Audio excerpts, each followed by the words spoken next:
you look at the history of Batman, he's always been the first to embrace every new technological advance. I mean, he has to. He's not Superman. The suit allows him to do things he couldn't do without it, but, you know, without it, he's still Batman. To put him in the future, he had to be more high-tech.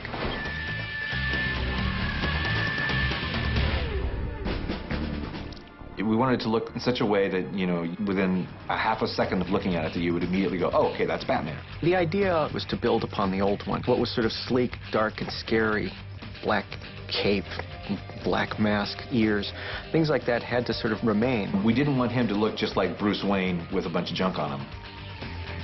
We wanted to have his overall silhouette be completely different than the classic Batman. He didn't have a cape. We didn't want to do that. As technology advances, everything's all about miniaturization and making things smaller and more powerful, but still small. So I figured, hey, Bruce Wayne's smart enough, and the technology is probably going to exist to make all that stuff really, really compact, so I can still keep his silhouette very, very sleek.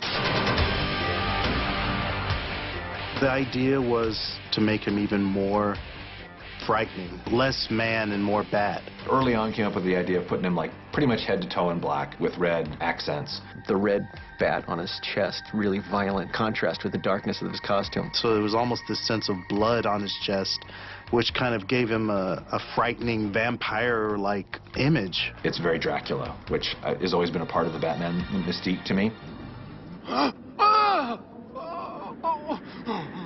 Now, where is ink? I don't know. Wrong answer. Terry is just a punk kid in a suit. So the suit has to do a lot more work for him than the original Batman suit had to do. So the suit had to scare you right off the bat. We wanted to keep Terry very lean to make him seem like a teenager. We didn't want to make him look like a big, you know, bodybuilder. The old Batman was all about stillness and then bursts of energy, whereas this Batman, the minute you saw him, he was leaping at you. By keeping all the lines very, very sleek without a lot of bumps and bulges, it was a lot easier to accomplish that. The new Batsuit was really cool. We tried to put as much technology into it as possible. It's controlled by the mind, and so batarangs, instead of having to pull them out, they just pop up within the suit. It enhances the strength quite a bit. It sends readouts directly, you know, into the mask. There's an uplink with the Batmobile and also the Bat computer. The whole suit wasn't conceived all at once. As episodes were being written, capabilities were thought of.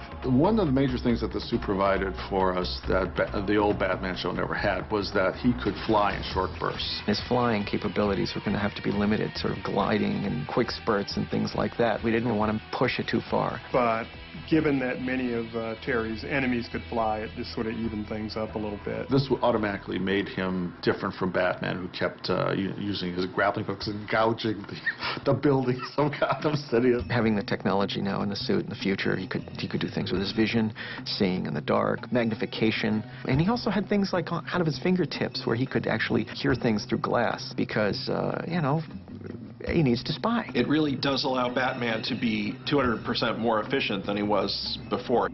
Synaptic controls, neuromuscular amplification, flight capability.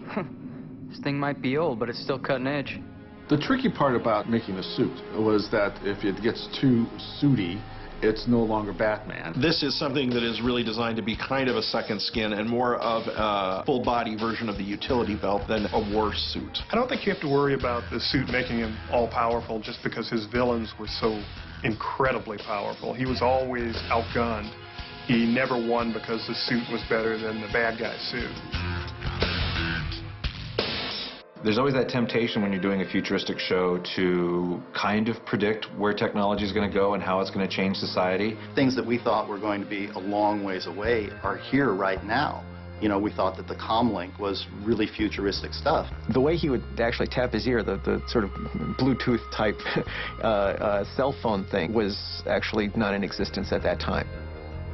We didn't want, when he turned invisible, we wanted for the audience to still be able to see him. At the same time, we also figured, hey, that kind of makes sense. You know, if they ever do come up with some kind of invisibility gadget, it's still not going to be perfect. You're still going to probably see a hint of that person there. They are now working on those things where they're fabrics that bend light. And some things that just, you know, they just seemed right. You know, the invisibility, the magnetized feet for hanging upside down like a bat, the flight capability, it all just sort of worked.